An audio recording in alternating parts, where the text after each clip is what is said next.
ดีครับตอนนี้ก็เป็นที่สงสัยกันอยู่นะครับว่าโซ่ไทามมิ่งจะถึงเวลาเปลี่ยนตอนไหนนะครับซึ่งตามคู่มือเท่าที่ช่างอ้วนค้นหาดูเนี่ยก็จะไม่มีกำหนดว่าเราจะเปลี่ยนถ่ายที่กี่กิโลเมตรนะครับวันนี้ผมก็จะมาแนะนำวิธีการสังเกตนะครับแล้วก็วิธีการบำรุงรักษาดูแลโซ่ไทามมิ่งให้มีอายุการใช้งานที่ยาวนานนะครับสำหรับโซ่ไทามมิ่งก็ถูกใช้ในรถรุ่นใหม่ๆนะครับเพื่อทดแทนสายพานไทามมิ่งเพราะว่าเนื่องจากว่าสายพานไทามมิ่งก็จะเป็นปัญหาจุกจิกปัญหา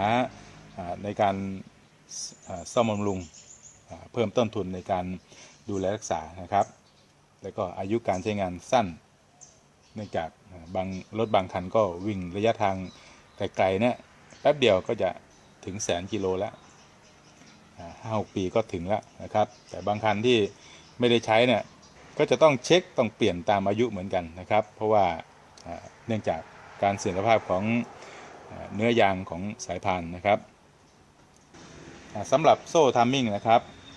ก็จะถูกนำมาทดแทนสายพานไทามมิ่งในรถบางค่ายบางรุ่นนะครับซึ่งสายพานเนี่ยก็จะใช้ขับเพาเราลิ้นนะครับเนื่องจากว่าเครื่องยนต์โอเวอร์เฮดแคมของรุ่นใหม่ๆเนี่ยก็จะมีทั้งขับ ID ขับไอเสียก็จะเป็นทวินแคมนะครับการฉุดการกระชากการกำลังขับเนี่ยจะต้องหนักขึ้นถ้าเราจะใช้สายพานเหมือนเดิมเนี่ยสายพานอาจจะทนไม่ไหวมีการข้ามร่องหรือว่าอาจจะยืดเสียหายได้นะครับเขาจึงพัฒนามาใช้โซ่ไทามมิ่งเพื่อการขับที่แข็งแรงมั่นคงกว่าทำให้ฉุดกระชากที่เพาเราลิ้นได้ดีกว่าสายพานนะครับแต่ทีนี้ไอ้โซ่ไทามมิ่งเนี่ยก็จะมีอายุการใช้งานเหมือนกันนะครับแต่ว่าเขาไม่ได้บอกว่าต้องเปลี่ยนที่กี่กิโลนะครับ200,000 400,000ซึ่งหลายท่านก็จะเป็นกังวลอยู่ในเรื่องนี้นะครับทีนี้ก็มาถึงวิธีการบำรุงรักษาโซ่ไทามมิ่งนะครับเพื่อเป็นการยืดอายุของโซ่นะครับสำหรับโซ่ไทามมิ่งถึงแม้ว่าจะเป็นเหล็กแล้วก็ไม่มีการเสียหายเร็วนะครับแต่ว่าการดูแลรักษาเนี่ยก็มีความสำคัญนะครับเนื่องจากว่าจะช่วยลดระยะเวลาในการยืดของโซ่ได้นะครับก็คือเปลี่ยนน้ำมันเครื่องตามระยะเวลานะครับอย่าปล่อยให้เกินมากนะครับอย่าให้เกิน2 เท่า3 เท่าแล้วค่อยมาเปลี่ยนนะครับเนื่องจากว่าที่ข้อโซ่นะครับที่ข้อโซ่ของโซ่ไทามมิ่งเนี่ยก็จะมีบูทมีสลักเช่นเดียวกับโซ่มอเตอร์ไซค์นะครับตัวรถจักรยานยนต์โซ่ราวลิ้นของเครื่อง4 จังหวะก็จะใช้หลักการเดียวกันแต่ว่าของรถยนต์ก็จะมีความแข็งแรงกว่าเท่านั้นเองก็จะมีการยืดได้นะครับโซ่ก็จะมีการยืดได้ถึงแม้ว่าจะมีตัวตั้งหรือตัวตึงอัตโนมัติอยู่แต่ว่าเมื่อใช้ไปนานๆเนี่ยระยะตึงก็จะสุดนะครับระยะตึงก็จะสุดตึงไม่ออกแล้วโซ่ก็จะยืดนะครับแล้วทีนี้เราจะรู้ได้ยังไงว่าโซ่ยืดนะครับก็ให้เราฟังเสียงที่หน้าเครื่องเมื่อเครื่องยนต์ทำงานเนี่ยจะมีเสียงกระแทกแก๊กแก๊กแก๊กแก๊กกระแทกที่เสียงแหลมๆเหมือนกับโซ่เคาะกับอะไรสักอย่างเนี่ยเป็นแหลมๆนะครับคลิกคลิกคลิกคลิกคลิกซึ่งจะแตกต่างจากเสียงวาวนะครับถ้าเสียงวาวก็จะเป็นเสียงกราวกราวกรอกกรอกกรอกกรอกกรอกกรอกกรอกกรอกเสียงวาวจะเป็นเสียงกราวเพราะว่ามีหลายตัวใช่ไหมครับกระเดื่องกดคลิกกักคลิกกักคลิกกักเนี่ยวาวก็จะมีความถี่ของเสียงแต่โซ่ก็จะวิ่งแล้วก็กระแทกปัก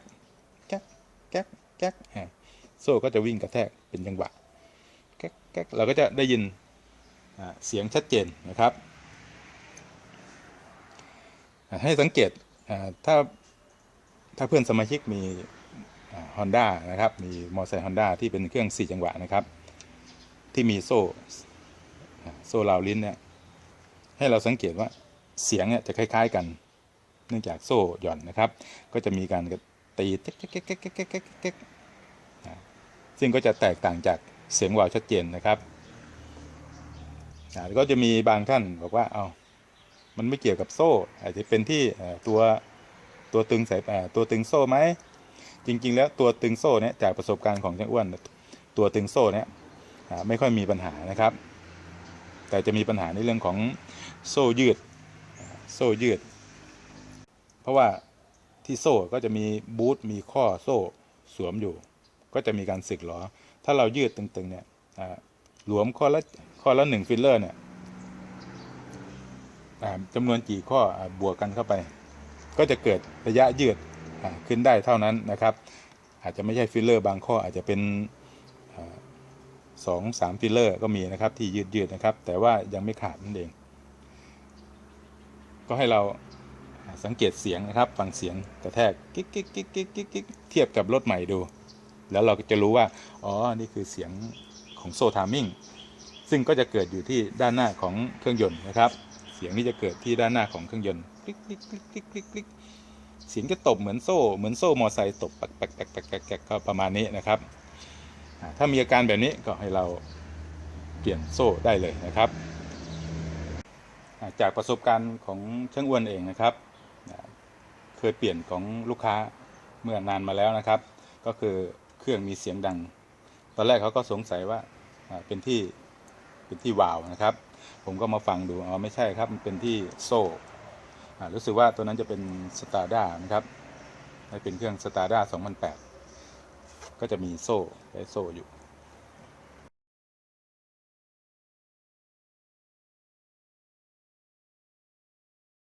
ซึ่งผมก็เปลี่ยนให้